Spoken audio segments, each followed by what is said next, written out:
let's begin to train. Well,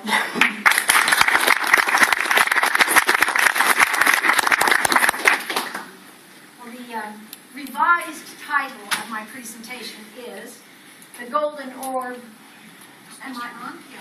Pythonic Shakespeare and the Making of Cultural Myth. And I've already lost my presenter. No, that's my microphone. There it is. There again, my students know this is typical. I would lose my mind if it were not inside my skull. When Tommy Richards asked me to present a paper at the PyCon conference, I said, why? He said, well, I want something about Shakespeare that is going to be interesting and entertaining. Okay, I'm up for that. A PhD in English, a raft of publications in critical analysis and Shakespearean performance. This didn't really scream Python conference. But then I found out some interesting things. Apparently, Python was named not for the snake, but for Monty Python. And it involves, and I found this on the internet so I can vouch for its veracity, the use of lines from the sketches in example code and in an occasionally playful approach to tutorials and reference material, and of a sparser, less cluttered grammar. I read that code is Pythonic when it uses Python idioms well and is natural and shows fluency in the language. Finally, I learned that Python is a language based on a minimalist philosophy of readability and avoiding a there's more than one way to do it approach. So far, so good. Playful, language, one best way to do it. Sounds like Shakespeare to me. Then I found the most exciting thing, an online publication called The Zen of Python. Are any of you familiar with it? Yes. Yes. Okay. We are going to see how well this does fit. Number one, Zen. Beautiful is better than ugly. I give you Portia from Merchant of Venice. The quality of mercy is not strained, but droppeth as the gentle dew from heaven onto the place beneath. Explicit is better than implicit. I give you Richard III from Richard III. I will smile and smile and murder as I smile.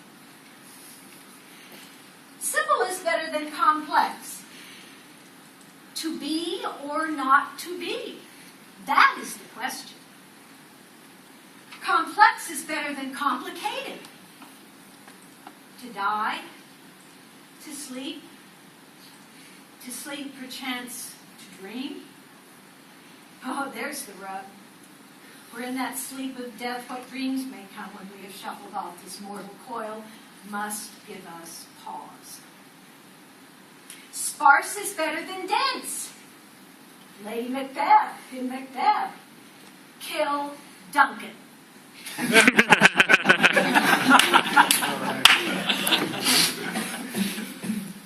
There should be one and preferably only one way to do it, and that is all of Shakespeare.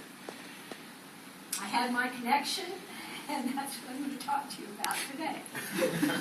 Shakespeare and the making of a cultural myth. Several years ago, I spent 2 months in Leicester, England, with Georgetown University's Shakespeare Text and Performance program. At the opening session, the students in the program were asked a simple question. Why are you here? Well, I thought the answer would have been painfully obvious. We were there to study Shakespeare. The next question, would you have come to study Ben Jonson? Well, we should have said yes. Jonson was the ranking dramatist of his day. At his death in 1637, his corpse was followed by throngs of people through the streets of London to Westminster Abbey, where he was interred. Shakespeare had already been dead almost 20 years. He's buried in a grave in the chancel of a small, obscure church called Church of the Holy Trinity in Stratford-upon-Avon. His final resting place, incidentally, was not secured, and in the chancel is a pretty posh place to be when you're a corpse. He didn't get that because he was a playwright, dramatist, etc. He got it because he was a local real estate magnate. He made a lot of money in investing, buying and selling real estate, and he even owned land in Jamestown, Virginia. He was part of the investors in the Virginia Bay Colony. In 1623, in fact, Stratford's Puritan city fathers paid Shakespeare and his company not to perform there. And I think there's a lot we can learn from that. We were not interested in Ben Jonson, nor were we interested in Marlowe, Middleton, Kidd, Webster, Beaumont, Dekker, or Fletcher, or any of the other myriad Elizabethan Jacobean playwrights. Why? Because they're not Shakespeare. What's the fascination with this man who's been dead over 400 years? What drew us to go 5,000 miles to study plays that are, I'm sure you will admit, not exactly user-friendly? They deal with peculiar characters. Caliban, Bassanio, that's not Taliban, that's Caliban. Bassanio, Titus Andronicus, Iago, Portia, who is not named after the sports car. Characters who are engaged in a lot of suspect activities, some involving skulls, daggers, and their own mothers, and whose dress often runs to tights. But beyond the question, why were we students here, is a bigger question. Why are they here? The hundreds of thousands of tourists that come from all over the world to see the plays, to walk through Stratford, trudging valiantly to Shakespeare's birthplace. This is really dodgy. Nobody knows for sure. To his grave, which is pretty definitive. I think you can trust that. To Anne Hathaway's cottage, which is so totally overrated, it's frightening. We're going to learn a little bit about how this happened.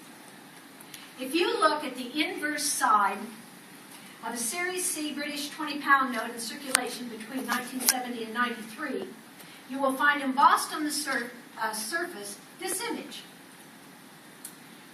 Shakespeare leaning on a stack of books, and beneath him are busts of Elizabeth I, Henry V, and Richard III.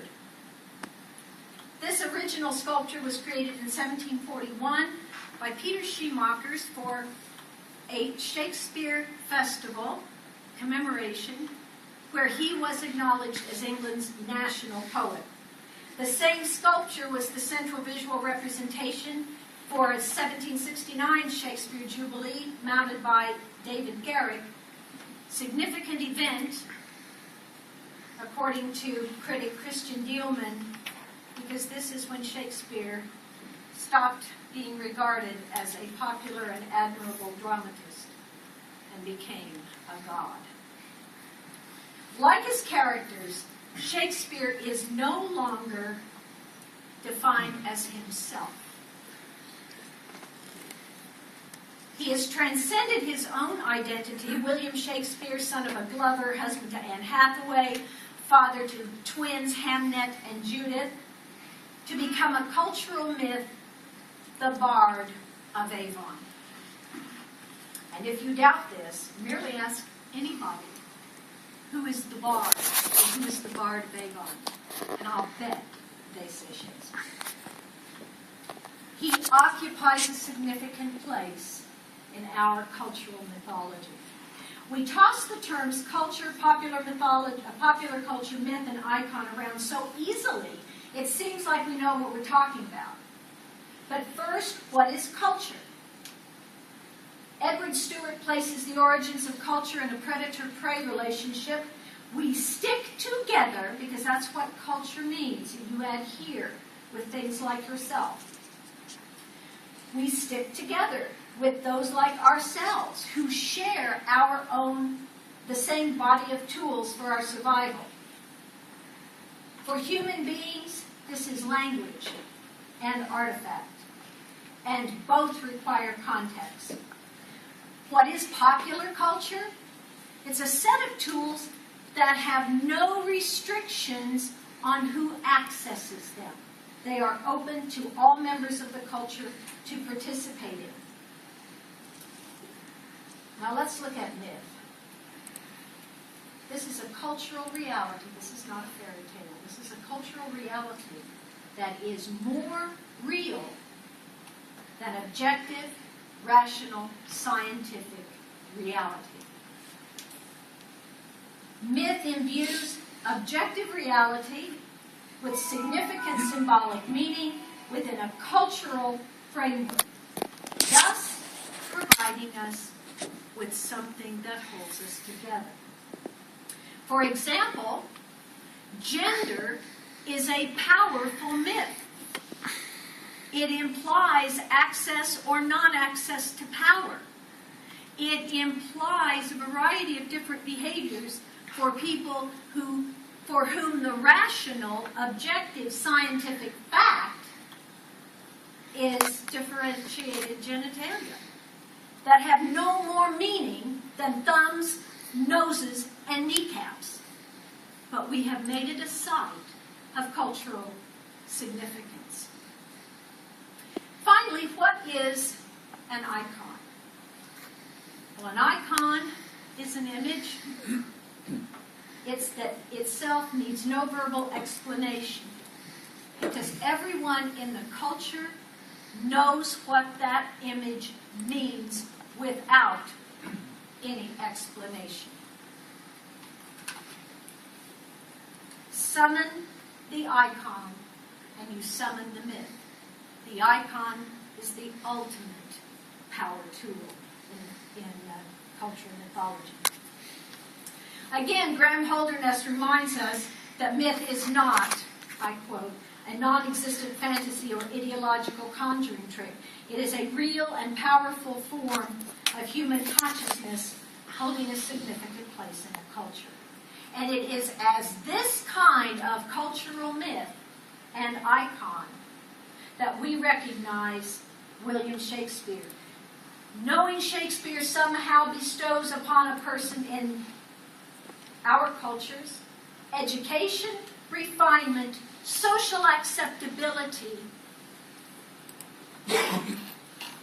but more significantly, I believe it's Harold Bloom's contention that through Shakespeare's unique creation of character and its mediation via stage and print, that Shakespeare actually created the human being as we recognize it today. That is, he examines and redefines what it means to be human, where we stand in relation to power, what our psyches are made of, what our motivations are, what is good and what is evil in human behavior. And his influence on the world's English-speaking cultures is pervasive. Every year, Shakespeare festivals around the world stage his works. Look up in Google, because you know the data's all right. Perfect in Google. Just look at Shakespeare Festivals 2011. You're going to get 101 million hits. I just checked this yesterday. It's up. It's going strong. The moons of Uranus. I'm told we're not supposed to pronounce that Uranus. Uranus are named for some of his characters. In 1996, Newsweek magazine named him Dead White Male of the Year. Excellent. The Washington Post in same year named him Greatest Genius of the Millennium. And as far back as 1953, the bibliography of criticism on Hamlet alone was thicker than than the Warsaw telephone book. That's just the bibliography. Scholarship on his works between 1990 and 1993 rocks in at 1,200,000 pieces. This man is heavily involved with us. But we're not the sole owners. The Japanese love him. The Germans call him our Shakespeare, unsere Shakespeare. Russians, French, Spanish, in fact, the entire world, from Scandinavia to Sri Lanka, long ago appropriated the plays and poetry of the Bard of Avon. Incidentally, I promised myself I was not going to digress, but there's a little incidentally for you. We're lucky that he came to be called the Bard of Avon. His family lived in Snitterfield, a little village about 20 miles away. Pardon the imperial, I'm still thinking in miles. And they moved about a month before William was born. They moved to Avon. Thank heavens. Can you imagine the Bard of Snitterfield? That's the silliest thing ever thought. Shakespeare is taught in schools around the world. In most American high schools, we mark our literature studies by which Shakespearean play we're going to look at now. 9th grade, Romeo and Juliet, they get the love story. 10th grade, they get Julius Caesar because there's absolutely no sex in it anywhere. That's true. I've taught it, and it's absolutely dead as dust in that department. 11th grade, well, we don't do Shakespeare because it's a whole year of American literature, although you might argue that that's an oxymoron. And the last one, 12th grade, senior year, graduation, we do Macbeth, and I imagine it's because it's the shortest. Australia, New Zealand, Canada, all the English-speaking countries of the world have Shakespeare in their curriculum somewhere. But it is the testimony of the years I've taught international students, the number of plays they read in their curricula. Students from Japan to Malawi, Shanghai to the Czech Republic, they have all read Shakespeare's plays and more than one. But out of all the playwrights in the English Renaissance, what made Shakespeare into a worldwide cultural icon was an opportune convergence of mass media, new technology, and an unprecedented speed and scope of globalization by the English. Let's look at that first element, mass media. And there we have it. That is the Globe Theater. They burned down the Swan. They liked their special effects real, and they shot off a cannon, and it caught the whole building on fire and burned it down. So they built the Globe. The Globe alone could hold 3,000 people. There were 8 other playhouses in London of the same size. There were a couple of smaller ones that held 300 to 500, very intimate kind of spaces. But 9 playhouses that held 3,000 people at least. In addition, from 1560 to 1642, when the Puritans shut everything down, the playhouses were open 7 days a week, doing 2 performances a day, 3 in the summer because of the length of the daylight. It is calculated that in these 82 years, over 50 million visits were made to the playhouses by the people of London. There were only 350,000 of them at the time. The plays themselves were written as performance texts, not to be printed. They were written using the audience as an invisible character in the play. The audience was highly involved and frequently asked to deliver judgments or listen to a character talk, break the fourth wall and talk directly to them. And it's usually a baddie that does that.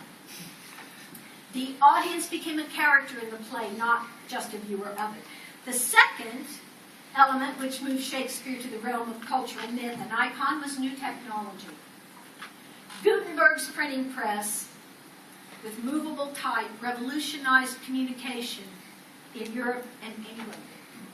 When Shakespeare died in 1616, two of his best friends and members of his company, William Hennings and Henry Condell, took over the management of the company and inherited the playbooks. Between 37 and 42, and I'm not going to go into the reason there's a discrepancy.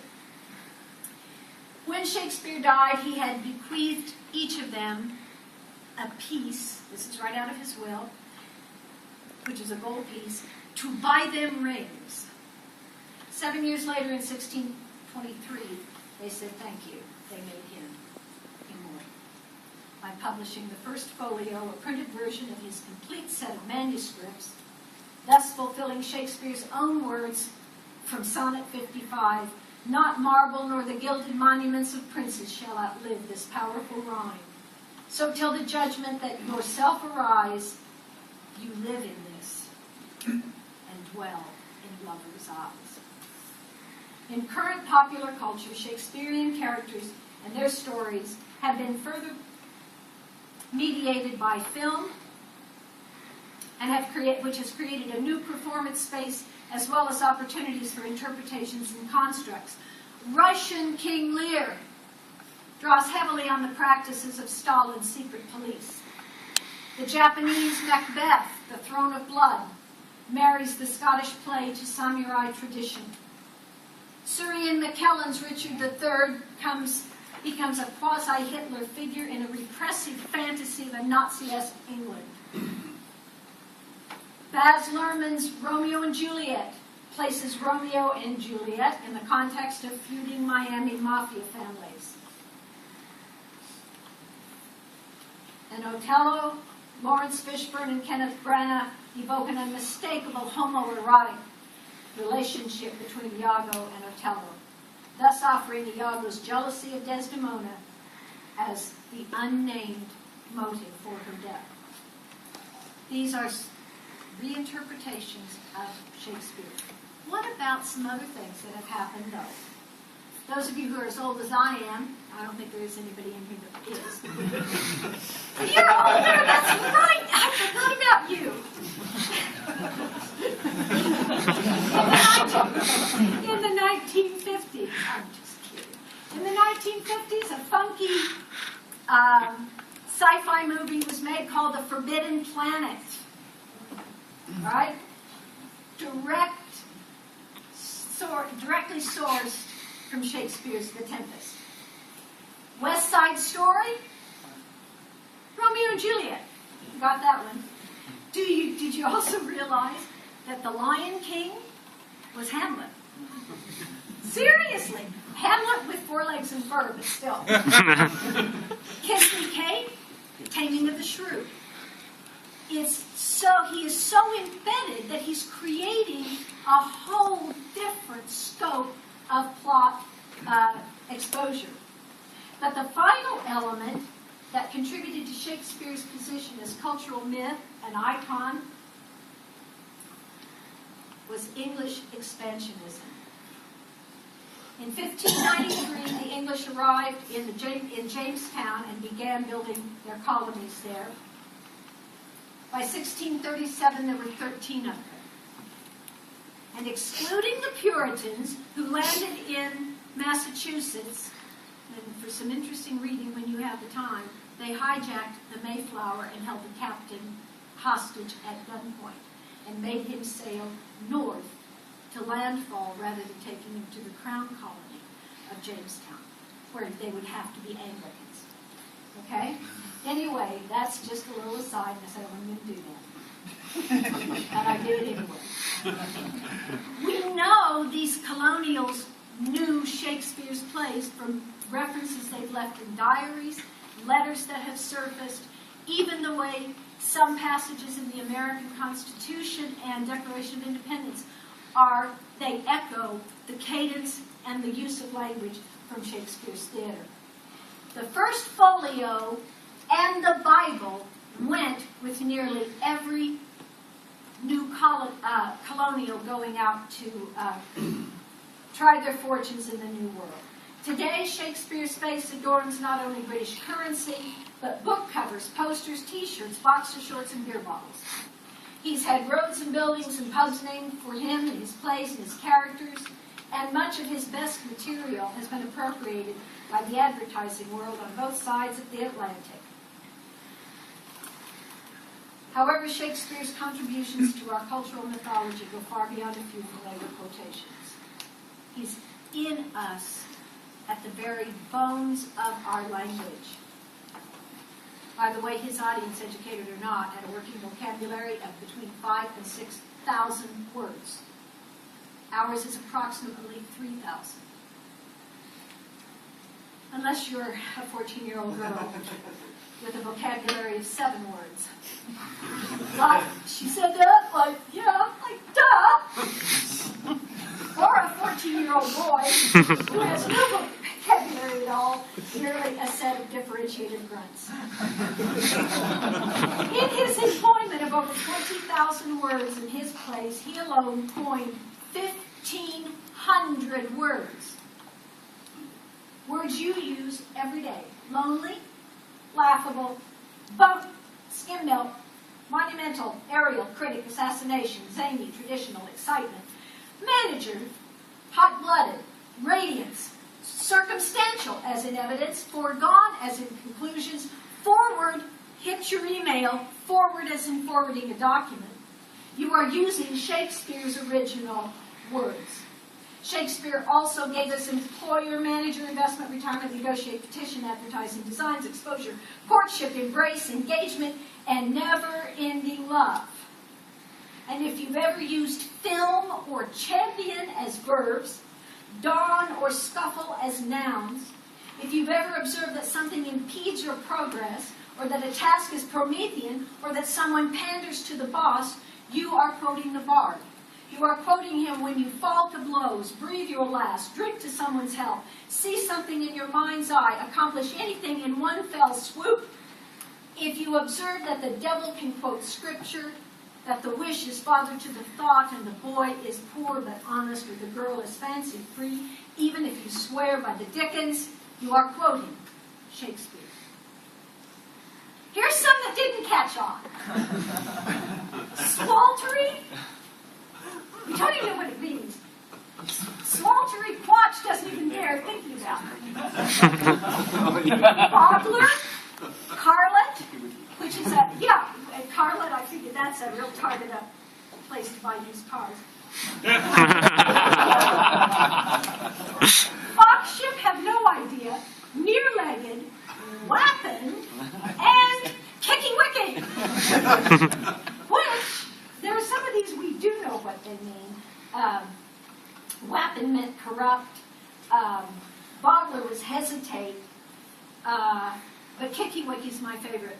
It's an affectionate term for a wife. It's right out there. The good old slappy rappy. The good old battery rattery. The good old punchy punchy my dear old Kicky-Wicky. So there you have it.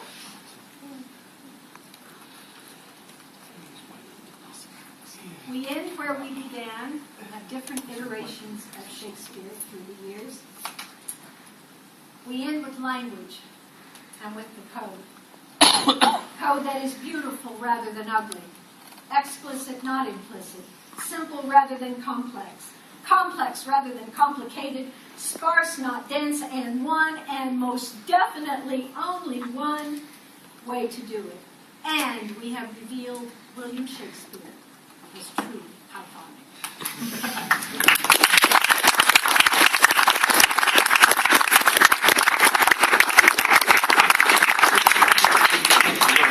If we have questions, so we have questions for Karen Rachel. No one. Congratulations on doing it so well. I'll tell you what, this one was a challenge. This one was a challenge. Sir, did you have a question? I'm just going to make an observation that what would you consider the fact that Shakespeare lives when he's interpreted on stage? Python doesn't live until it goes through an interpreter. Oh my God! I can see me taking this on the road. Oh, I'm gonna write that down. James Mitchell. That is brilliant. Oh, thank you for stating what I should know, or I mean realize, sir. I guess another observation rather than a question, just that in your discussion of the new words and new phrases that Shakespeare's introduced into English, it shows that English is an open source language. I have to, from linguistic studies and history of the language studies, I would have to agree with you 100%. We are promiscuous. English language is the most promiscuous language. We will take anything, anytime, anywhere, in any form.